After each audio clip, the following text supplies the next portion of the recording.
Don't you think it's funny when people say cut the cord, but like there's no cords nowadays? Like, cut the cord of what? Yeah, but they're saying that because they're talking about cutting the umbilical cord. No, they're saying cut the cord like cable or cut the cord from like social media. I really think it dates back to babies. Oh, baby, like cutting the cord from like a parent. Yes. Oh. Oh my gosh. We're back on the Mizell show. This guy. And we're talking about cords, but not really. We're talking about social media. Social media, letting things go, and here we go. I guess Steven says cut the cord. I was totally thrown. Bye. Here you go. Perfect. Welcome to the Mizell Show. An inspiration for a new generation. Hi, I'm Alana Mizell, a loving mother of two, a devoted wife to Steven, and an entrepreneur helping women realize their dreams and potential. And I'm Steven Mizell, caring father of two, a devoted husband to Alana, and a driving force to help young men prepare for life after college football. And if that wasn't enough, we're a biracial couple. She was raised in the North, but I was raised in the South. The only thing normal about our lives, who am I kidding? It's never normal around here. Join us for the Mizell Show. Right now. Every time we get on here, you make fun of me. Hey, Steven goes, literally before you hit record, what are you doing? But you're like beatboxing over here. I'm like, what are you doing? No, I was going. That's beatboxing. Yeah, but it's not making a melody, so it's just making. But maybe it's just being entertaining. You are always entertaining, though. That's why people tune in week in, week out. It's just for my entertainment. Just you. They're like, what is Alana going to do in the first 30 seconds of the podcast? That's what they so tune do we in have for. a drop-off point at It second probably does. 31? It's like, Alana's bored now. Let's just let it go. Anyways, we're back on the Mizell Show. We're going to back up just a little bit. Okay. And give like a little synopsis of what's been going down in the brains of us. I mean, I think a lot's been going on in the brains of us. And I think it all stems from just our village and our circle of people that we hang out with and we talk to. It also goes with us stepping into different realms of our seasons of life in terms of careers and really focusing on what's important. Also, our Netflix watching of shows doesn't help with how we're feeling right now. What do you mean? So we've been watching Inventing Anna, and that goes hand in hand with what we've been kind of talking about. Yeah, so let's back up to when, I don't know, months ago we were talking about how Steven started downsizing his shoes. And before that we started talking about like capsule wardrobes and what that looked like for me. And so if you haven't checked them out, check out the podcast and you will find this guy always pitching something. I'm pitching our history. Anyway, what we've kind of like developed, and it's been slow. Yeah. Well over 6 months by now. Yeah, we've slow. Yeah. And the last couple of weeks, so I started a new job where I've got like a 17-20 minute commute. So it gives me time to listen to podcasts sometimes, and there's just been kind of like a tug at both of our hearts correlating to social media. Yeah. And my personal addiction to social media. I definitely think it's been slowly pulling at both of our hearts. I think we both have, like I said, over the last 6 months, really started evaluating and really like pinpointing certain areas of our life that we feel we could do. And this is also the season when people say, oh, it's Lent. What are you giving up? I'm going to give up social media. I'm going to give up chocolate. Right. And it's like, when people say they're going to give up things, what's the base fundamental of you giving it up? Right. Why are you making those I feel like that's changes? Another whole conversation for a whole nother day, because the whole premise of Lent is Christ fasting before he was sacrificed for us. And so it's like, are you giving up something that like the world is saying you should give up? Because nobody told him that he needed to fast before he was sacrificed. Like that wasn't the world's command. It's true. It was his command over himself. So like, although you're giving up social media, like what are you filling that time with?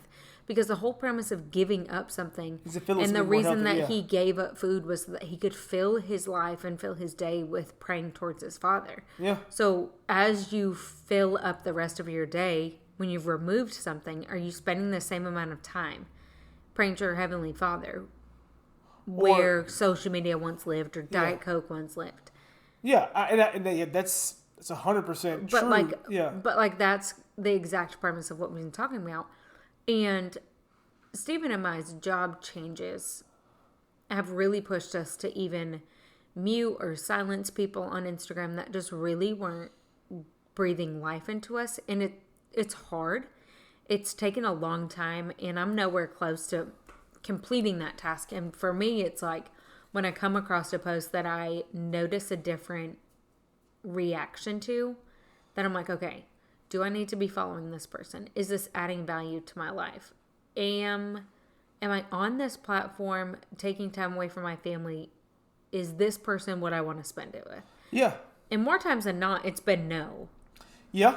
And I think it's something that, as we continue to evaluate and look at our own, self-reflection of social media, I'm a huge component of time with you, huge component of things that we're able to do and build relationships on. So I truly feel that it is important for us to evaluate that. And I think shouts out to Stephen Furtick at Elevation Church. Yeah. This line lives with me. Why are you inviting that person in your living room? Like when I am sitting next to you and watching a show and I see you talking about XYZ, or I'm talking about something like, why are they here with us in our bed? Well, and I think just some other things that I've been kind of processing is like my whole social media platform was based off of my journey through mental health. And also, talked about beauty, talked about makeup and those type things, which my whole mindset is very different right now where I am than I was 2 years ago, correlating to beauty and makeup. But I was like, but I'm following people that aren't standing on something. Yeah. That has substance to it. You can almost grab it. Yeah. And it's just like, oh, look at this pretty thing that I found. And like, that's fine for those that want to follow those people. That's not me. Yeah. And all that to say, the irony is that I now create content for social media. Yeah. But for a platform that literally is, I work for AutoZone now, and you go into AutoZone because you need something. Yeah. Not because you want something to necessarily be prettier. Like they have some things that are prettier or, to make your car look fancier or whatnot. Yeah. But largely it's like your battery's dead. You go in because you need a new battery. Yeah. Or you need new windshield wipers or something like that. And it's a totally different mindset. It's totally more so, how can I articulate the value that we bring? Which really is what I was trying to do, but got cogged down by the addiction that is social media. Yeah. And I think that's something that, it's becoming more and more frightening. And I think it also goes to the facet of, us reevaluating. And you made a good point. You made a point the other day. You're like, Briggs and Adele won't have social media. And I came and said, I think by the time Briggs and Adele are of age, social media won't be around. You're like, wait a minute, what? And we started thinking about this. And so with my current job, also, I'm doing some things via social media and kind of working through things. But I truly feel that social media as we know it is going to die. I think people are going to eventually start to realize the different coins, the different sides of social media. And so with me working on this project right now, I saw these staggering numbers, and I saw that over 3.4 billion people actively use social media every single day. That's 45% of the world's population. Which, what's interesting is as the baby boomer generation dies, that the percentage of the whole will be more. And you have to also think, so it's 45% of the world's population. Like, that equates for infants. Like, that equates for Adele and Briggs. Yes, who don't have it. Right. Who can't use it, exactly, yeah. Right, or the people that are in nursing homes and, like, functionally can't do it. So I didn't think about that. That's not just, like, able-bodied people percentage. That is legitimately the entire entity of the world. Yeah. That also doesn't equate for the countries that don't allow it. That's also true, that's not equating for China's specific social medias that they're only allowed to be on. Because you can't quantify that because that's an algorithm that's owned by China. Yeah. The other thing that recently I talked about with one of my coworkers that kind of goes into the next one. So 72% of Americans under 30 say they currently use a social media. And he was like, what? And I said, yes. 72%. And on top of that, we were talking about negative comments on social media and like, do you respond to them? Do you not respond to them? Do you hide them? Like all connecting to a brand. And I had to like step back and remind some people the whole premise of Facebook, aka Meta, and one of the reasons they're getting in trouble is that their algorithm favored negative comments. Yes. So like the times during political strain or, right now with Ukraine and all those things, the algorithm favors when somebody talks negatively and there's a knee-jerk reaction because it then keeps people on the platform longer, whether that be an automatic response or whether that be you staying and reading every comment. And it also goes with this next little quirky notation fact is that on Meta, 98.5% of the users use it on their phones. And so it goes back to your whole thing, knee-jerk and quick reaction because you have your phone with you. So if it's something negative and you don't agree with it, if it's on a computer, you have to physically log in, sit down and say, do I want to? But your phone, you hit it, and before you know it, you've sent it. And that's why, we talk about, like, I just foresee, I think social media peaked during the pandemic because we were forced to sit by our phones and either you got closer to your family or we saw some families break apart. You saw people spend more time on their social media or people spend more time, One of the greatest things about the pandemic that I saw was that Target and Walmart sold out of bikes, sold out of basketball goals. So people were getting back outside. And so I think, kind of goes with what you're doing with your new job, I think social media is going to start to shift more into I'm going to get on, see this DIY, I'm going to see how I can learn about this job, I'm going to see how I can get this information, and I'm going to hop off. I think we're getting to this point where people are getting, maybe I'm wrong, getting tired of like seeing the fakeness. I want to be this way. This it's just how long can this sustain in the day? I actually had a coworker today. Let me think through what she said. We were at lunch and I can't remember the exact wording. I mean, I'm not quoting her, of course, but she said something about how we were talking about how in reality TV now, you get on reality TV, they have a script for you most of the time, right? And so that was kind of like the precursor to social media. Yeah. If you think about it. So it was like one little way. But then now people get on reality TV so that they can become Instagram famous or social media famous. And so she was like, what happened to all those bachelorettes that were on before there was social media? Before the influencer generation, that's what she called it. And she's younger than I am. And they just went back to living their regular lives, I guess. Right. Exactly. So they're able to. The only people that know that they were on The Bachelorette are the people in their small towns. Yeah, exactly. Right. If they're from my hometown, there's a big billboard saying home of so-and-so. Yeah. Like Mandy Moore in Manchester, New Hampshire, there's always a billboard for her. Because, she's a big dog now, but even back then. Yeah. Because it's a smaller town. So, I do believe with what you're saying. I think it will transfer more to a search engine, which is becoming that way. Yeah. Because it's favoring videos, it's favoring short content. It's almost going to be like a video correlated short content stream. Yes. Specifically Instagram. Yeah. I think Facebook will stay the way that it is in terms of the older generation. You almost graduate to Facebook now to where I actually want a community back.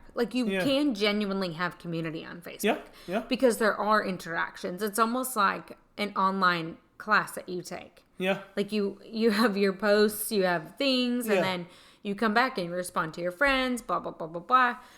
But I just don't see how the influencer mindset is sustainable. And there was actually a podcast, we'll link it for you guys, that Lindsay, this girl that she had been on Instagram for, oh gosh, I think she said 8 years. Y'all, I can't remember. I listened to it a couple weeks ago. But she talked about how she just got off social media. Yeah. She couldn't do it anymore. The way that the algorithm works, it's something like posting 7 times a day. absolutely insane. Yeah.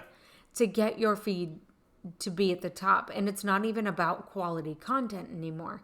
And so she was around in the day that you had a blog that then turned into like this pretty feed that actually had some creativity and some, beauty to it. And then the post was specifically crafted, and you could post like once a week, and that would help drive up your engagement. Yeah. And then brands would reach out to you. She had almost over 500,000 followers. And through the pandemic, she had lost a bunch because she was a nurse and like was very vocal about COVID and like protecting yourself. And, there's always the people that just don't believe it ever happened, or she was very pro-vaccine. There are the people that don't believe in the vaccine and yada, yada. And so kind of through that, she realized that she didn't need to do that anymore and needed to do a podcast. Yeah. Because, y'all, awful for me for not thinking about this as we were like unfolding the conversation.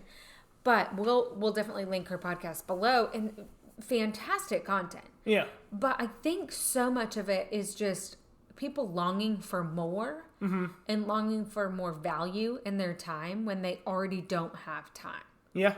Like Richard Nixon said that after the Industrial Revolution and things like that during his time, at some point we'll be working 70% of the time that we were working then, which is not the truth. We now work more than we ever have. Yeah.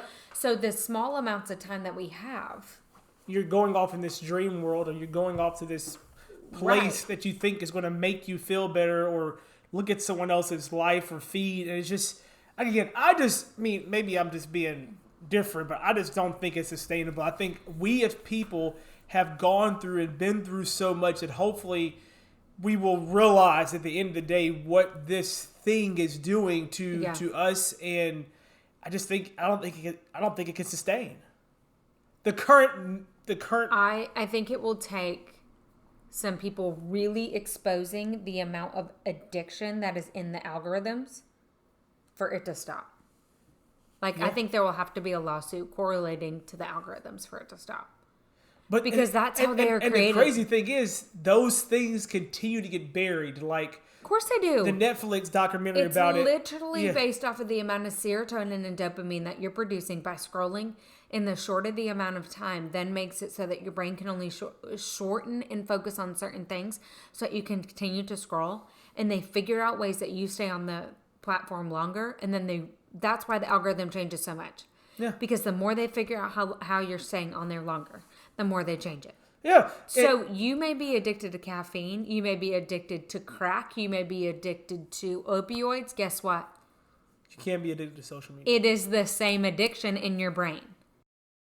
Did you know that I sell makeup? Not only do I sell makeup, but the makeup that I sell is 3D makeup, which allows you to highlight and contour your face in a super simple compact. As a mom, I could not survive without my simplified routine. Not only that, but it's exactly what you need. Exactly when you need it, all in one spot. Go ahead and check out Alana Mizell on Instagram or alanamizell.com to learn more.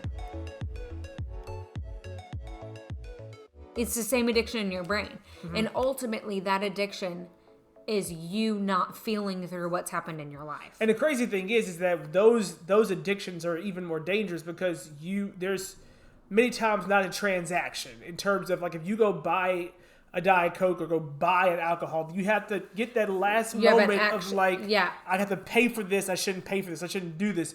But with the social media, most people have their cell phone bills on automatic. So it gets paid, you just pay it. Right. And so each and every moment you are getting your hit and getting your fix. So a way to do it is kind of like what you've done and I've done is turn off post notifications. Oh yeah, my post notifications are not so on they're at off. all. They're off. So you have to choose to click on it.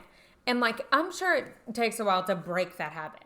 Like, I have a terrible habit. I literally grab my phone and flip it and click Instagram. Like, it is automatic. Yeah. I've even moved it where it was located on the wall of my phone. Oh, you moved the icon. I moved the icon. Yeah. Yeah. So, like, I think to break the addiction. Did you turn your post notifications off? Yeah. Oh, okay. To break the addiction, I think we need to log out. Woo. And like That's actively heavy. log back in. I probably couldn't log back into some of my social media. I don't know my password. Well, and my fear is that my work social media is in there. Like, mine is in there. So, like, if I logged out of my personal one, that's like a whole nother, like, think through process. You could just change it. Change what? Change your password. No, I know, but I got to make sure I don't change my work one. That's a whole nother ball game. But yeah, but that's a good point, that's though. A larger entity. If you choose to log out. If you realize that you have an addiction. Log out. Because then you have to log in. And want to do something about it. And so for if me. If you have a real problem, log out and give your friend the password. And they have to give you the password in order to log in. Yeah. Or just delete it. Or just delete it, yes. The other thing is, but like depending on your addiction. You'll find a way. You could find a way. Yeah. And that's the thing that I was also just create a new watching account. the other day. Yes. Is that there was a mom that spoke out about like children on Instagram. Yeah. Cyberbullying. And there's to the next level. Yes, it was very next level. It was very targeted. Yeah. And it was one guy on the other side of the multiple network people that created multiple people. Yeah. So that they have this little friend group. Well, it wasn't a friend group. It was one guy. Yeah. And then this other, on the podcast that Lindsay was on, another mom was on there talking about how a person stole her entire family's identity and changed the names of her whole family. Interesting. That's terrifying. It's terrifying. And then there was a different mom that said that this person was taking the photographs of her children and they'll put them on different really bad people sites. Yeah. So that. Yeah. I mean, like so like, and they're just things that I don't think about. Yeah. You don't fundamentally think about it because you live in this world that you live like I like automatically said to myself, I know my followers. No. I don't individually know 3,700 followers. No, you don't. And on top of that, you live in literally two different worlds. You live in the world that you take people in person for granted and kindness, and you think that you give people the benefit of the doubt. But then there are people who there's whole different internet and social media who like fundamentally choose every single day to wreak havoc on someone's life, to post a comment, and it's just a different world that we live in because what people say, people live behind the strength of a keyboard. And that in person, you would never have the audacity or never even speak up, but a keyboard and a phone can make you say things and do things you would never say in person. And it's why... just like, at what point do we... And I think this is an individual conversation. Yeah. Like, Steven's addiction to social media is nothing like mine. That's why mine's taking longer. Yeah. Like, that's reality. And, like, my business is tied to it. So, like, it's taking me longer. So far, over the last, I don't know, month and a half, I've just slowly stopped posting stories. Yeah. I haven't posted a photo since the middle of February. Yeah. And it's just like, what value is that adding? And what Steven and I have started to process is, podcasts are a different thing. They're a different kind of media outlet that anybody can be on, but it's different. You don't necessarily see us. We aren't addicted to the numbers correlating to our podcast. And it's something that we had no idea we would truly enjoy and embrace and maybe graduate us from the social media too doing this. Yeah, so that's kind of what I've been praying about, been thinking about is how do I, or do I want to, or what's the healthiest way for me to get off of Instagram? Yeah. And just podcast. And just podcast. And then fundamentally speaking, if people want to get a hold of you, people want to see you, if people want to talk to you, they'll find a way. A of all, they should have your cell phone number. But B of all, hasn't changed since high school. Hasn't changed since high school.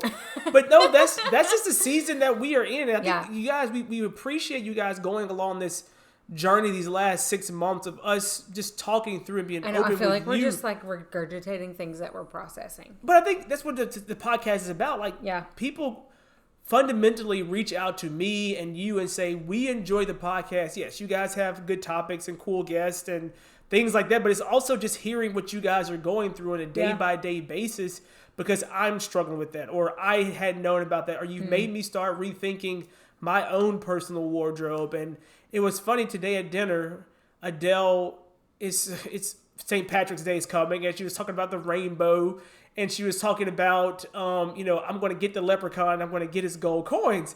And she said, Mommy and Daddy, what do you want if I have the gold coins? No, she said, I'm going to buy you guys a house. No, at first she said, what do you guys want? And we looked at each other and we were like, nothing. Like, we fundamentally have what we need. And then Adele, being her smart self, y'all looking for a house. I'll get you a house. Like, okay, Adele, you can buy us a house. And she goes, what else do we need? And I said, nothing. We got it all. And she goes, you're right. Yes. And just like kept going. Exactly. So, but like, that's how we need to be thinking. Yes. Like, that's it. That's it. You are fed. You are like, and that sounds so, I don't know, minimal, hippie-ish, but like. And we're still far from that, guys. We are far from that. You guys were just processing that. But it's still, even for me, even down to my skincare. Yeah. We are now minimalist skincare. Skincare, and you're doing that, and then which, if you know me, is like an act of Congress. You're definitely taking care of your skin. And tonight, we're sitting in bed and we're winding down. And Alana's looking at a very, I think, cute dress. And she asks Adele, hey, should I get this dress? Adele's response, don't you have enough dresses? This girl. And I literally nudged her and I'm like, shh. But again, it's just. But what I am, one of the things, she's noticing it. And like us talking about it. But also I'm looking for things that I'm like, I love that. I want to wear that all the time. Yeah, you want to have like a 10, 5, 7, whatever you want rotation and wear something that you want to wear, you want to see on. You're like, yeah. If I have this, I'm going to wear it. And so, guys, we appreciate you. Just continue to reevaluate your social media. Like, do you think social media will last the stand of time? The stand of time? If you really don't know how much time you spend on your phone and on your social media, if you have an iPhone, you can actually look at it in the settings tab. You can see how much time you've been. It might be kind of scary for some people. It's absolutely terrifying. You can also use the iPhone to limit the apps. Like, my social media doesn't turn on until 7 because I have no self-control. Well, there you go.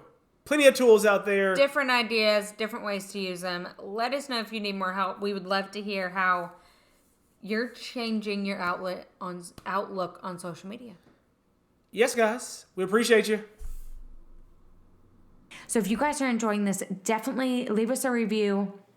Give us the feedback. If there's something you guys want us to talk about, reach out to us on our website at themizelleshow.com.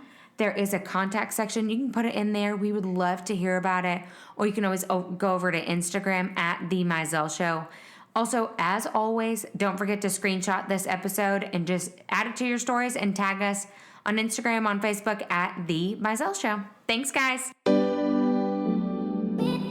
Are you loving The Mizell Show?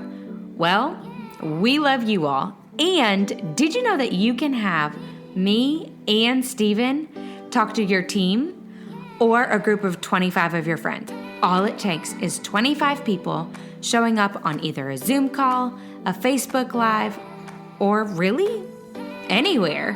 Hopefully in person sooner rather than later. But how do you get us? So all you have to do is email themizellshow@gmail.com, or you can direct message us on Instagram at The Mizell Show.